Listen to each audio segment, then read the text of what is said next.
Assalamualaikum warahmatullahi wabarakatuh. Berjumpa lagi dengan Bunda dalam pembelajaran kimia untuk kelas 11 MIPA. Nah, pada pembahasan kita kali ini kita akan mengangkat tema tentang persamaan termokimia dan jenis-jenis perubahan entalpi.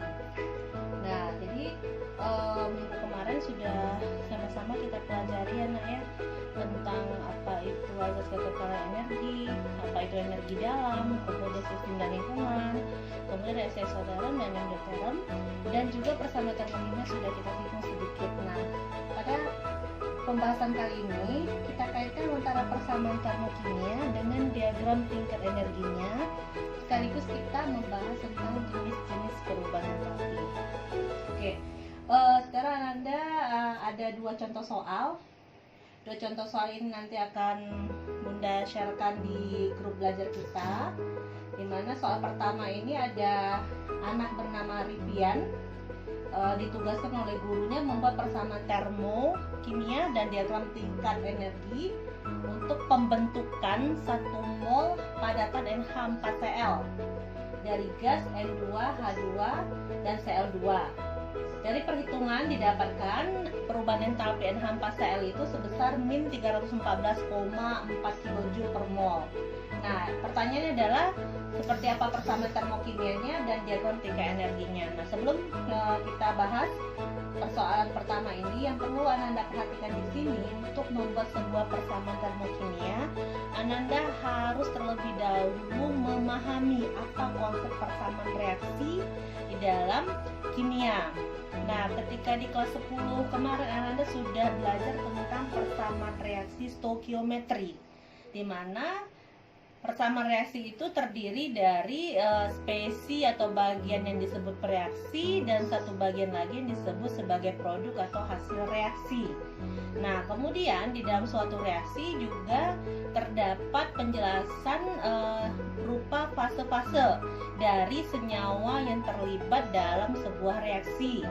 Fase yang kita kenal ada 4, solid untuk padat, liquid untuk cairan, gas untuk gas, dan aqueous untuk larutan. Nah, kemudian selain itu kita juga harus memahami tentang penyetaran reaksinya, di mana penyetaran reaksi ini memberikan kita kepada sebuah kesimpulan jumlah atom di ruas kiri atau jumlah atom di spesi reaksi akan sama dengan jumlah atom di sebelah kanannya atau di produknya. Nah, jadi itu konsep awal yang harus Anda pegang, bagaimana kalau kita berhadapan dengan sebuah persamaan reaksi. Nah, pada kelas 11 ini persamaan reaksi yang diharapkan di sini adalah persamaan reaksi termokimia. Jadi perbedaannya adalah antara persamaan reaksi yang stoikiometri dengan persamaan reaksi termokimia adalah kalau pada persamaan reaksi termokimia itu harus mencantumkan data perubahan entalpi. Nah, data perubahan entalpi ini ada yang bertanda positif, ada yang bertanda negatif. Nah, perbedaan tanda ini terlihat dari tipe atau jenis reaksi yang berlangsung dari persoalan yang kita hadapi. Misalnya di soal itu kita ketahui entalpi perubahannya atau delta H perubahannya bernilai negatif. Berarti kesimpulan kita, reaksi itu terjadi secara eksoterm. Karena perubahan entalpi dengan nilai negatif itu artinya reaksinya adalah eksoterm. Nah, sementara apabila entalpinya bernilai positif, berarti reaksi itu berlangsung secara endoterm.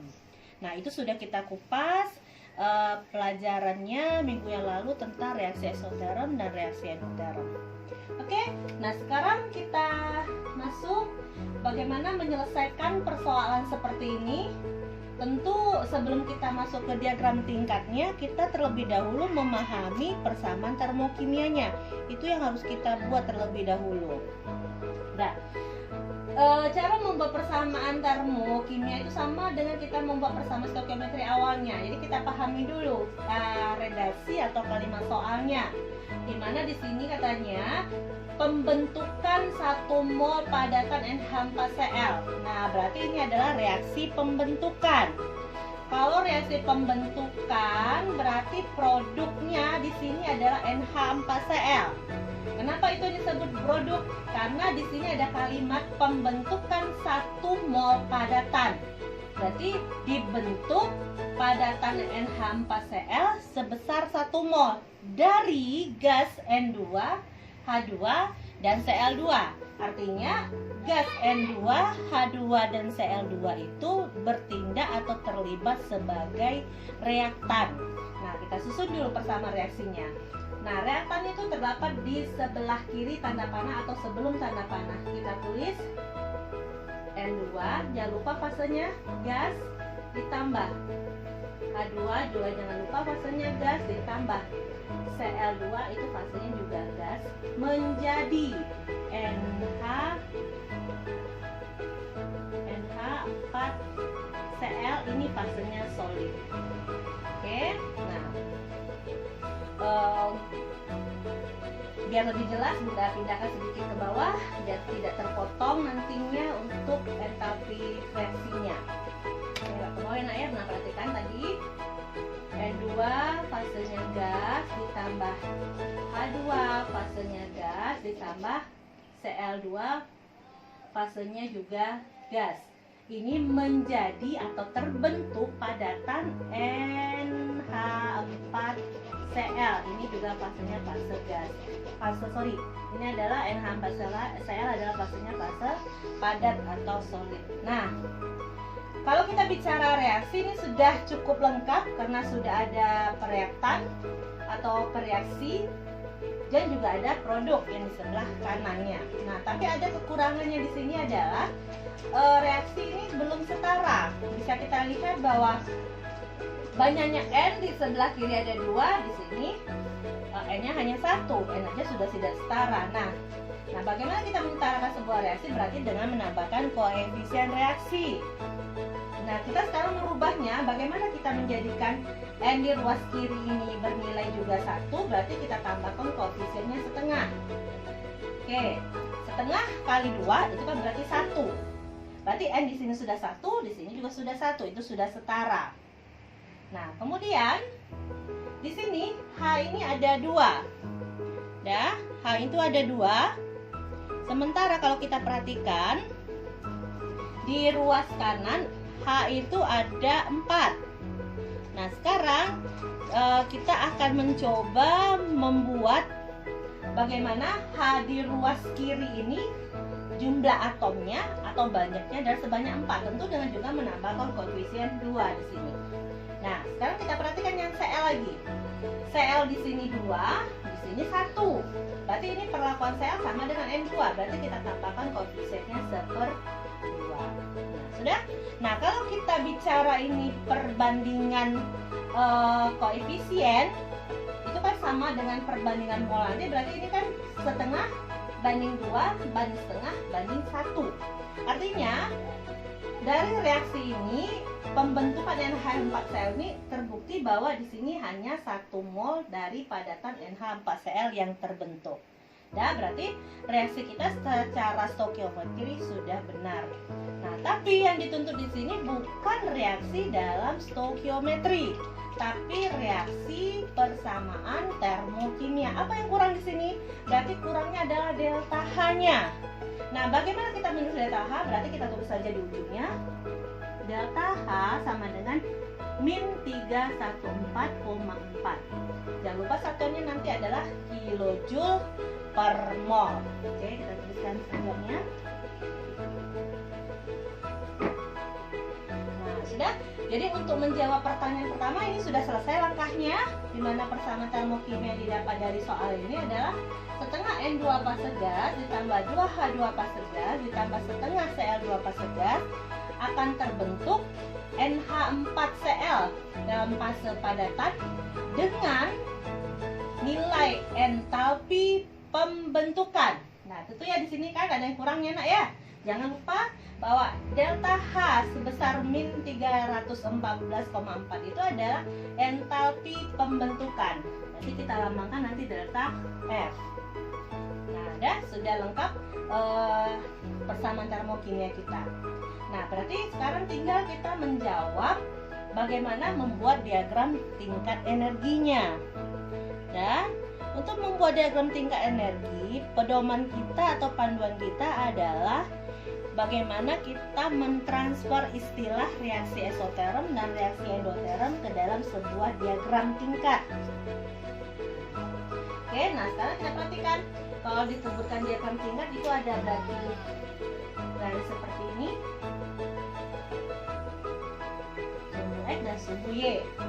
Ya, di mana yang ke atas ini berarti entalpinya. Ya, nah kemudian di sini biasanya tidak ada identitas atau biasanya bisa jadi berupa suhu atau tidak ada sama sekali pun tidak masalah ya nak ya. Kemudian yang perlu dipahami di sini adalah untuk membuat diagram tingkat harus kita lihat data dari entalpi pembentukannya atau delta H-nya. Nah, di sini adalah min 314,4 kJ per mol. Makna min di situ berarti reaksi pembentukan padatan NH4 sel ini berlangsung secara reaksi eksoterm. Nah, di mana reaksi eksoterm ini nilai entalpi produknya, ya ingat lagi nak ya, bahwa reaksi eksoterm ini nilai entalpi produknya lebih kecil dari pereaksinya. Jadi nilai entalpi produk lebih kecil daripada nilai entalpi pereaksi. Sehingga kalau kita membuatnya berarti kita meletakkan itu pereaksinya berada di atas. Mana yang pereaksi yang ini? Yang berada di luar kiri. Berarti 1/2 N2 ditambah 2H2 ditambah 1/2 Cl2. Inilah yang pereaksi. Kita posisikan berada di atas. Nah, yang produk adalah NH4Cl. Ini berada di bagian bawah. Nah, berarti kalau untuk reaksi endoterm terjadi kebalikannya nak.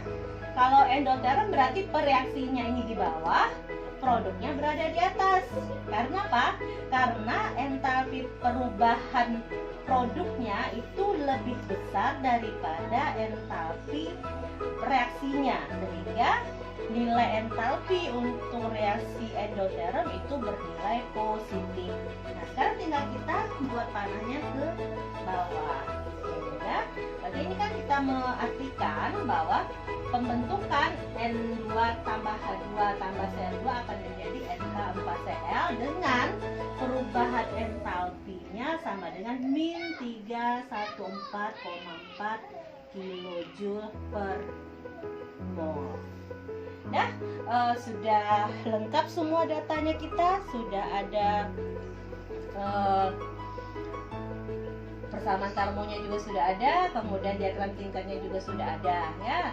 Jadi untuk soal-soalan berikutnya, kalau seandainya diminta misalnya ya dalam kondisi ini misalnya 2 mol, berarti nilai delta H-nya itu harus Ananda kali dengan sebanyak 2-nya.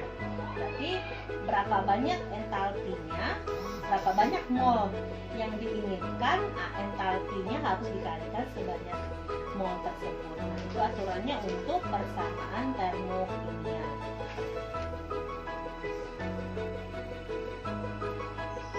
Ya, sekarang kita lanjutkan pembahasan untuk soal nomor 2.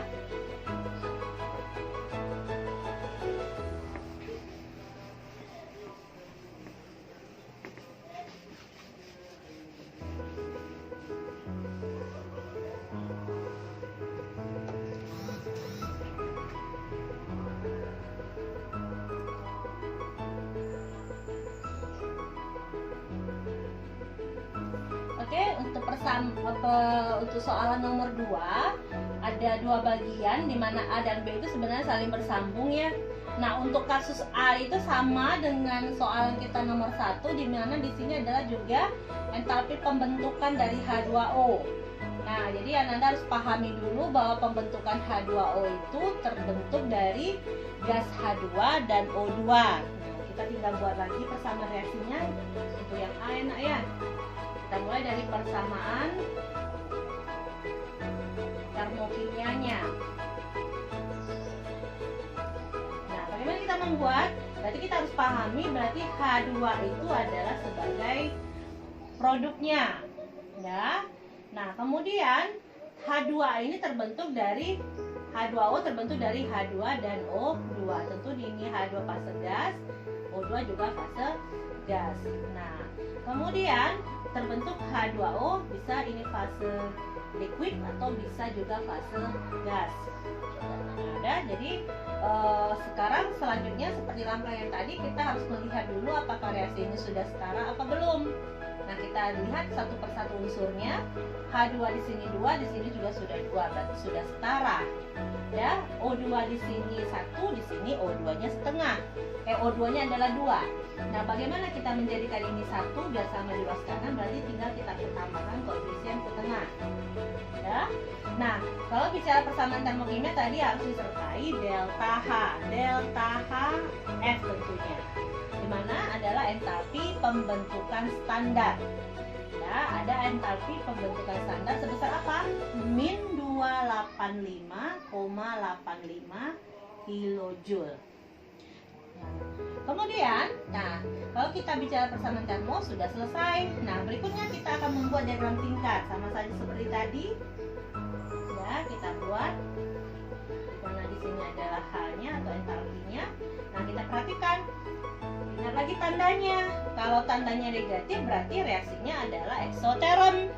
Kalau eksoterm berarti entalpi produknya lebih kecil daripada entalpi reaktannya. Tentunya produknya berada di bawah.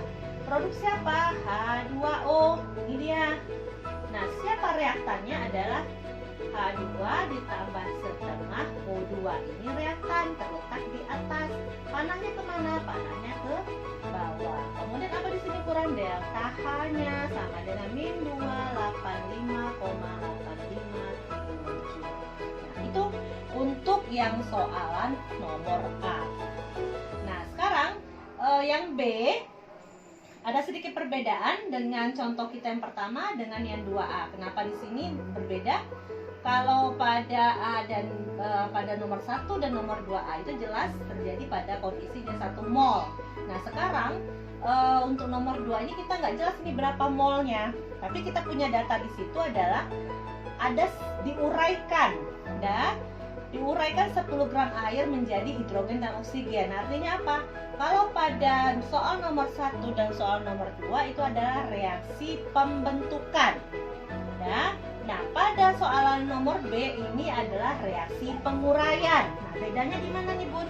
Kalau seandainya pembentukan, produknya berada di sebelah kanan tanda panah. Kalau penguraian berarti produknya terletak di sebelah kiri tanda panah. Berarti kalau diminta pada A-nya adalah pembentukan, lihat H2O-nya posisinya ya, Nak ya, berada di sebelah kanan tanda panah. Nah, kalau seandainya dia adalah reaksi penguraian, kita tinggal putar balik. Berarti yang kita menjawab B, kita mulai lagi dengan H2O. Kita tulis dulu H2O, itu akan terurai menjadi H2 ditambah 1/2 O2. Ya. Nah, entalpi pembentukan, entalpi penguraiannya tidak bisa kita tentukan dulu. Kenapa? Karena di data belum ada. Tapi bisa kita cari dengan cara apa, Nak? Tentu dengan cara merubah dulu yang 10 gram itu air, kita rubah menjadi mol. Nah, bagaimana merubah gram menjadi mol? Berarti 10 kita bagi dengan MR-nya H2O. Itu sama dengan 10 dibagi 2 dikali 1 ditambah 16. Berarti 10 bagi 18 sama dengan angkanya adalah 0,56 mol. 0,56 mol. Ya. Itu mol yang dibutuhkan untuk menguraikan air menjadi gas hidrogen dan oksigen. Nah, berapa entalpinya? Kita tinggal mengalihkan dengan entalpi pembentukan standar yang di atas. Berarti 0,56 per 1. Kenapa 1? Karena H2O yang diuraikan itu sebanyak 1 mol dikali dengan 285,85 sama dengan hasilnya adalah 160,5 076. Ini jawabannya adalah minus. Jadi di sini adalah kilojoule per mol. Ya. Nah, jadi kalau kita membuat persamaan termokimianya, H2O diuraikan menjadi H2 tambah I tambah setengah O2. Ini akan di ujungnya menjadi delta H. Delta H apa? D sama dengan min 160,7076. Ya. Kenapa delta HD, Bun? Karena di sini diminta adalah penguraian. Jadi delta HD itu adalah entalpi penguraian. Delta HF adalah entalpi pembentukan. Ya, jadi dari soal ini, dari 3 contoh soal ini kita sudah mengenal jenis-jenis perubahan entalpi. Yang pertama adalah entalpi pembentukan standar, yang kedua adalah entalpi penguraian standar, dan yang ketiga adalah entalpi pembakaran standar.